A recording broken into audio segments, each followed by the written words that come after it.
Hola, ¿qué tal? Soy Andrea Romero y esto es Mundo Podcast, el espacio de Telesur donde se conectan los mejores podcasts de nuestra multiplataforma. En los próximos minutos recorreremos Mundo Conexo de la mano de Paola Pérez, La Otra Voz con Saci Alejandre, El Mundo según Ramonet con Ignacio Ramonet y Orbe Arte con José Delgado. En Mundo Conexo hablamos de los desafíos de Trump en su segundo mandato. Paola Pérez nos hace un repaso por lo que ha sido su gestión, sus políticas arancelarias, las amenazas militares en el Caribe y la conversación telefónica que tuvo con el presidente de Venezuela, Nicolás Maduro. Y en La Otra Voz, la periodista Saci Alejandre explica los nexos de Epstein con el sionismo a partir de sus correos publicados por el portal Dropside News. Acompáñenme. El presidente de Estados Unidos está enfrentando quizás uno de sus peores momentos políticos y creo que se debe a su entorno, sí, sin lugar a dudas. Primero, intenta a toda costa verse como el sheriff del mundo, aunque últimamente como el Grinch de la región. Y no estoy desmereciendo la implicación de la amenaza real que tiene sobre el Caribe, pero a la vez se ve obligado a retroceder. Y es que Trump no se puede siempre ir contra el derecho internacional, menos contra la soberanía de los pueblos. Hola, soy Paola Pérez y esto es Mundo Conexo, un podcast de Telesur. Desde la retirada de Estados Unidos de la Organización Mundial de la Salud, que marcó un punto de inflexión por primera vez en 80 años, sumado al cierre más prolongado del gobierno federal, con miles de ciudadanos haciendo filas por comida en Estados Unidos, las derrotas electorales del Partido Republicano y aquella persistente preocupación por llegar a fin de mes, e insistir sobre todo con mantener buques de guerra, submarino, nuclear y hasta el portaaviones USS Gerald Ford, que le cuesta al país estadounidense más de $3 millones por día, justificando su supuesta lucha contra el narcotráfico, pero a la vez indultando al más grande narcotraficante de Centroamérica, como es Juan Orlando Hernández, sentenciado por el propio Estados Unidos por narcotráfico y uso de armas de fuego, quien transportó más de 50 toneladas de cocaína. Pero claro, seguramente esto no le afecta a los consumidores estadounidenses, ¿o sí? Trump ha registrado la peor imagen desde febrero y la más fuerte caída desde noviembre de este año ante el pueblo estadounidense, especialmente entre republicanos e independientes, y se acerca a su mínimo en el primer mandato. Trump se muestra débil para resolver temas nacionales como la economía, la inmigración y el déficit presupuestario federal. Y es que la fuerza y la militarización no lo van a resolver todo, más bien lo están empeorando. Ni el Congreso está a su favor, y no me refiero a los demócratas, también a los propios republicanos. Este ajedrez en el que se maneja Trump para sacudir también el mercado bursátil tiene sus efectos políticos. Cuidado y se conviertan en irreversibles para su propia población, mientras los medios se siguen subiendo a ese barco de la guerra psicológica contra Venezuela para presionar con una invasión, ataques, sobrevuelos, movimientos inclusive de falsa narrativa, con supuestas huidas del gobierno y hasta el narcotráfico. No perdamos la vista, sin embargo, en lo esencial. El diálogo no significa renunciar a la resistencia ni entregar la dignidad, menos perder la soberanía. Y dista mucho de aquella diferencia de amenazar con cerrar el espacio aéreo venezolano a pedir permiso, sí, a pedir permiso a Venezuela. Así lo ha hecho el gobierno de Estados Unidos, solicitando permiso al gobierno legítimo venezolano dirigido por el presidente Nicolás Maduro para que se reanuden los vuelos de repatriación de inmigrantes a través de este plan humanitario Vuelta a la Patria, es decir, trayéndolos de Estados Unidos hacia Venezuela. Con todo esto, ¿creen que Estados Unidos y sobre todo Donald Trump no está claro en la legitimidad que tiene el gobierno que preside Nicolás Maduro? Soy Paola Pérez y nos vemos en otro episodio de Mundo Conexo.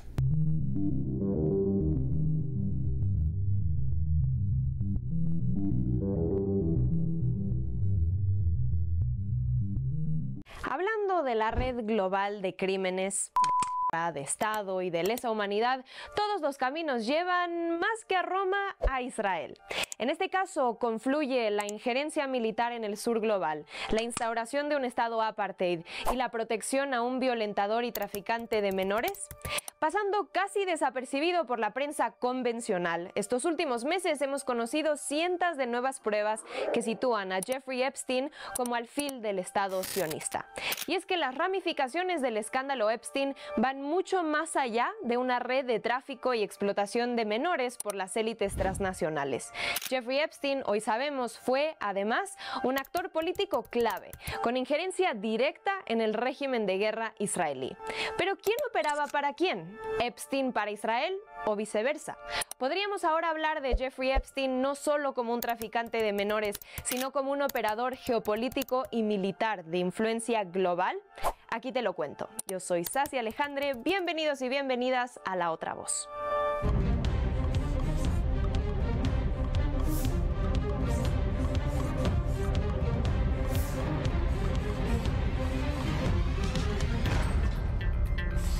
Es el 28 de septiembre de 2025 que el portal Dropsite News comienza a publicar una ráfaga de correos electrónicos entre Jeffrey Epstein y el ex primer ministro israelí Ehud Barak.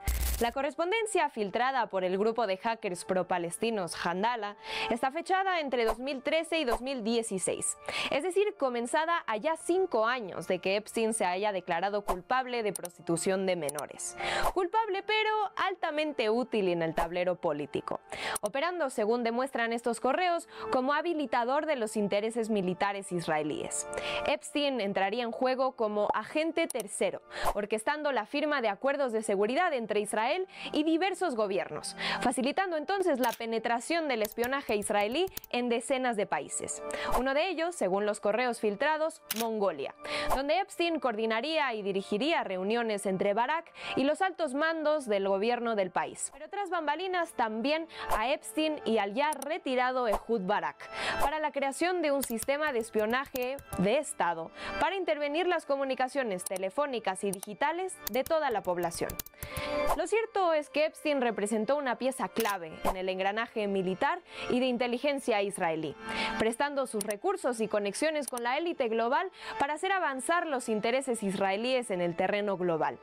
Objetivos y modus operandi que, para Epstein, viene de familia. No biológica, pero sí elegida. Su esposa y brazo derecho, Ghislaine Maxwell. Did you ever know that were you ever told, you ever think that Mr. Epstein was getting any money from any intelligence agency, including Mossad? Well, I don't believe so, but I wouldn't know. I mean, I would be very surprised if he did. I don't think so. No. Bueno, pues resulta que el padre de esta señora, que dice no saber nada de la inteligencia israelí, era Robert Maxwell, no solo cofundador del Mossad, sino más tarde alfil crucial para la introducción de sistemas de espionaje israelíes como el PROMIS en América Latina, sobre todo en Colombia, de la mano del mercenario israelí Rafi Eitan, quien a su vez idearía el genocidio político contra la Unión Patriótica.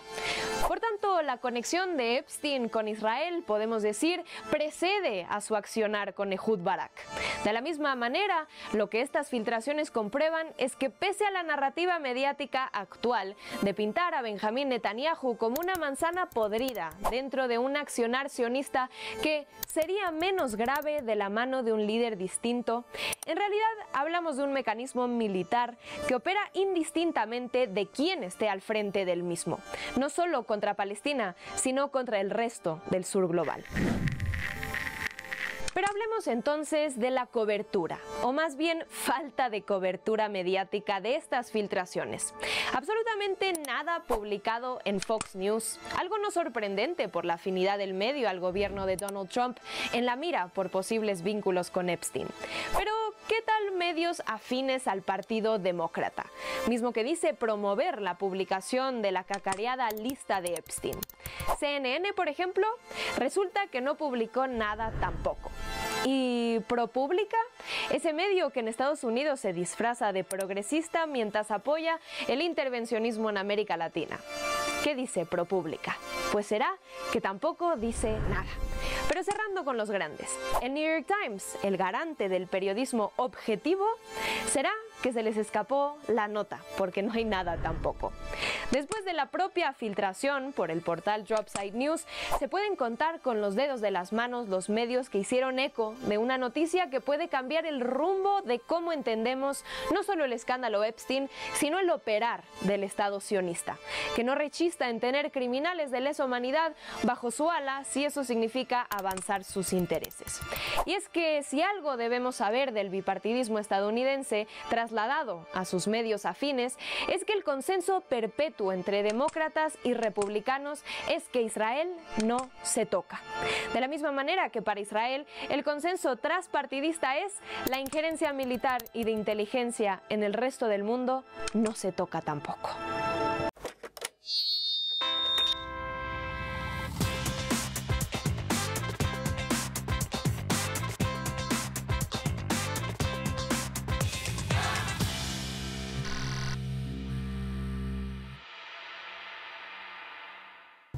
En este segundo segmento de Mundo Podcast, el gran escándalo de corrupción en Ucrania es el tema que nos acerca esta vez. El analista internacional Ignacio Ramonet explora las implicaciones de estas denuncias en el panorama político y económico ucraniano, destacando los principales actores involucrados y las repercusiones que podría tener tanto en este país como internacionalmente. Hola, ¿qué tal? Hoy vamos a hablar de este enorme escándalo de corrupción que hay en Ucrania. Obviamente, Ucrania, un país en guerra, un país en muchas dificultades ante el avance militar ruso y en el problema ahora con este proyecto de paz que está negociándose esencialmente entre Estados Unidos y Rusia, en particular con los enviados especiales del presidente Trump, que están conversando con los consejeros del presidente Putin en este momento delicado donde los europeos tratan también de introducirse, donde hay por una parte un deseo de paz de la población ucraniana que está entrando en el invierno y que tiene enormes dificultades, sobre todo porque las instalaciones energéticas han sido muy atacadas por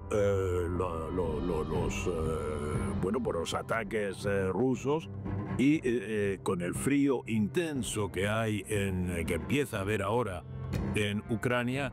Obviamente el estallido de este enorme escándalo de corrupción pues hace muy mala impresión y la impopularidad de este gobierno, del gobierno del presidente Zelensky, está aumentando. ¿De qué se trata? Bueno, Ucrania es un país con gran tradición de corrupción. Algunas organizaciones internacionales sitúan a Ucrania como el tercer país más corrupto del mundo. No desde ahora, prácticamente desde que cayó la Unión Soviética en 1991.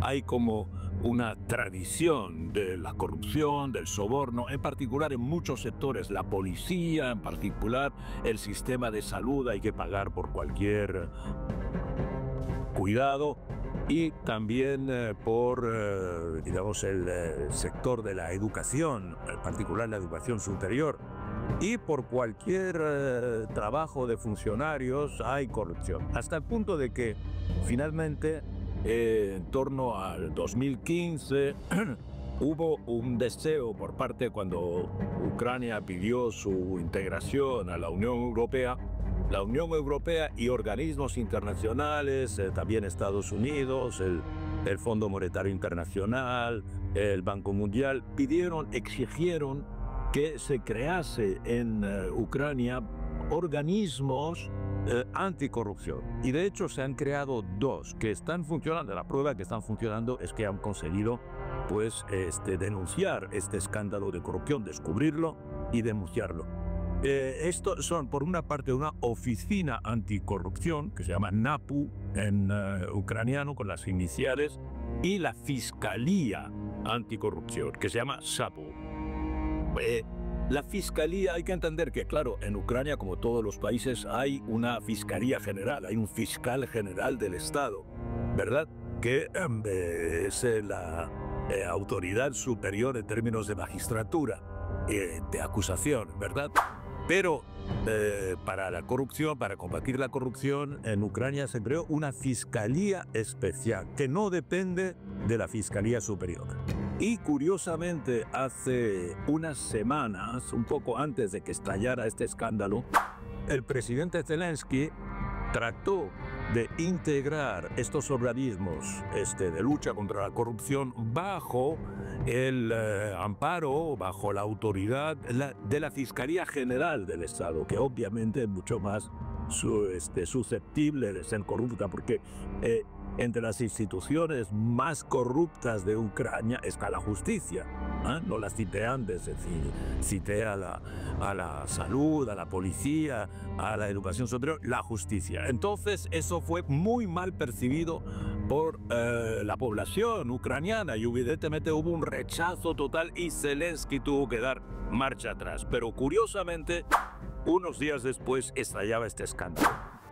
Entonces, esto evidentemente crea una enorme decepción por parte de la población ucraniana que está sufriendo desde estos años de guerra con estos gobiernos que se niegan a establecer una paz o una negociación de paz seria con Rusia, con el presidente Putin. Y Zelensky ya ha cambiado a dos ministros que estaban implicados, el ministro de la Energía y el ministro de la Justicia, que antes tenían funciones en este sector electroenergético y también estaban implicados. Bien, por consiguiente, ahora tenemos una situación en la que Zelensky ha tenido además que pasarse de su principal colaborador, el jefe de su gabinete, Andriy Yermak, el hombre más poderoso del país después de Zelensky. Pero a la diferencia de Zelensky, que después de todo ha sido elegido, Yermak no ha sido elegido y es un común funcionario hasta ahora. Y es el hombre que dirige todo, que hasta ahora hacía todo, que va a las conferencias de paz y se niega a colaborar con una negociación seria. En fin, el hombre que tiene el mayor poder en el país, y Zelensky lo acaba de hacer dimitir hace unos días porque también está implicado, porque la Fiscalía Anticorrupción ha registrado su casa últimamente, estos últimos días, y por consiguiente está implicado. Entonces, esta es la situación que hay en este momento en Ucrania, en el momento que se negocia una paz, entre, en todo caso, con el apoyo de Estados Unidos, y que estamos esperando la respuesta de Putin sobre si se acepta o no se acepta las condiciones que estaban en esa lista de condiciones, pues estalla este escándalo y es una manera, en todo caso, de desprestigiar al presidente Zelensky. Bueno, pues hasta la semana próxima.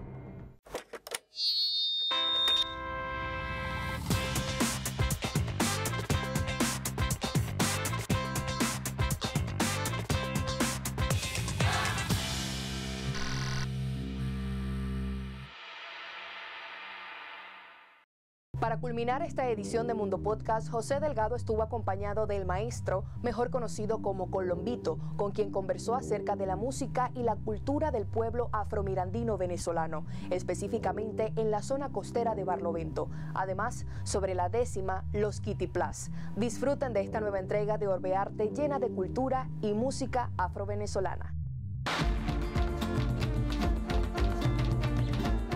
Como el árbol grande que extiende sus ramas, como la mañana que esparce su luz, como el peregrino va de casa en casa, así le cantamos al niño Jesús. Como el árbol grande que extiende sus ramas, como la mañana que esparce su luz, como el peregrino va de casa en casa, así le cantamos al niño Jesús.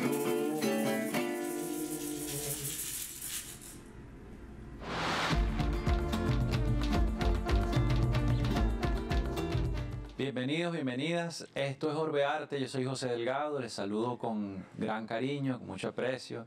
Siempre agradecido por la conexión de ustedes con Telesur, principalmente a través de las plataformas digitales.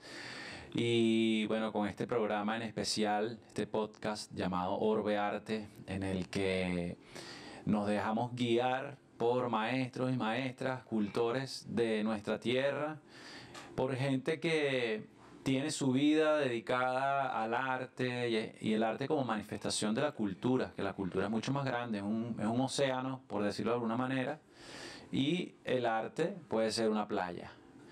Y cada uno de los lenguajes artísticos son los tolditos ahí a la orilla del mar.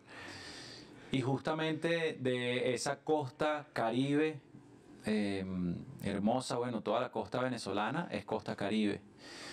Del estado Miranda, lugar de donde vienen tantas superestrellas de nuestra música y de nuestro arte, esa zona afro de nuestra tierra.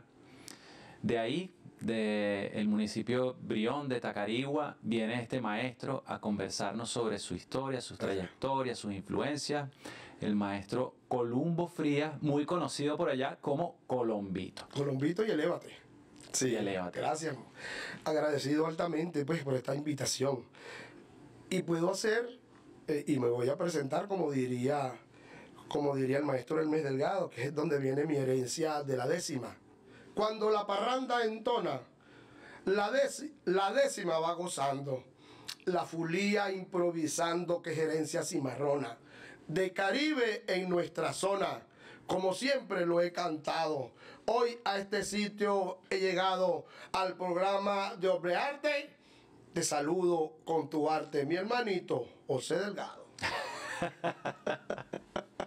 Muchas gracias, maestro. Imagínate tú. Ya vamos a hablar de eso. Claro. Porque eso es otro universo, ¿no? Sí. El de la décima. Sí. Pero antes de eso,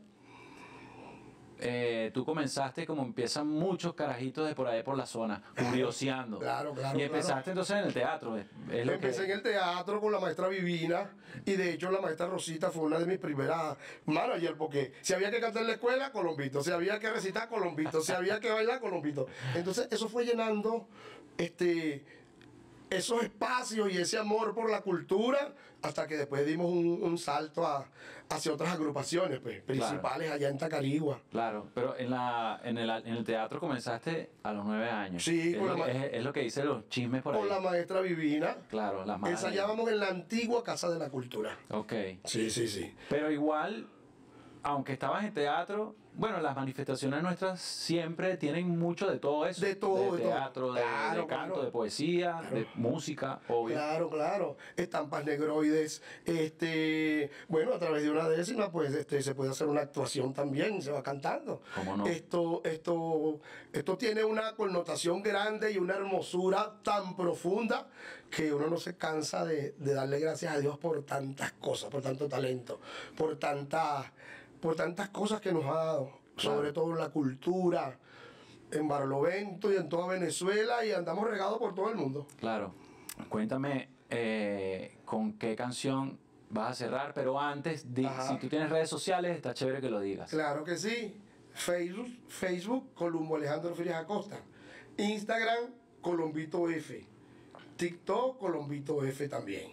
Y a mí me encuentran en Instagram y en TikTok como @José Delgado Sonajero. José Delgado Sonajero. Y con el maestro Colombito Así es, así es. vamos a cerrar. ¿Qué vas a tocar? Bueno, ¿Y quién te acompaña? Nos vamos a ir con el autobús, la parranda del autobús. Es una experiencia que hubo en Mérida con la parranda de Lilian. Y mi compadre y mi hijado Alexis Sánchez, el que magistralmente me acompaña con el cuatro. Claro. Bueno, ahí con Alexis y Colombito, la parranda del autobús, y un abrazo grande para ustedes. Muchas gracias. Esto es Orbe Arte. Nos vemos en las plataformas digitales.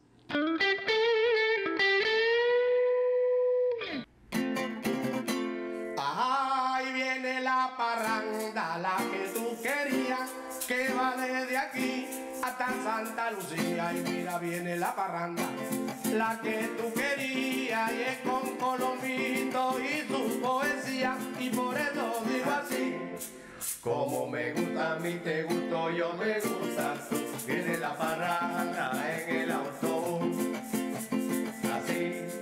Como me gusta a mí, te gusto, yo me gusta tú. Viene la parranda en el autobús. Así ponemos punto final al programa de Mundo Podcast, el programa en el que los podcasts saltan a la pantalla. Recuerden que pueden contactarnos y enviar sus comentarios y sugerencias a través de las distintas cuentas de redes sociales, tanto en Instagram como en X, @TelesurTV, y en el canal de YouTube Mundo Podcast Telesur. Allí podrán disfrutar de los episodios anteriores. Les habló Andrea Romero y fue un placer acompañarles. Nos vemos en una próxima entrega. Hasta entonces.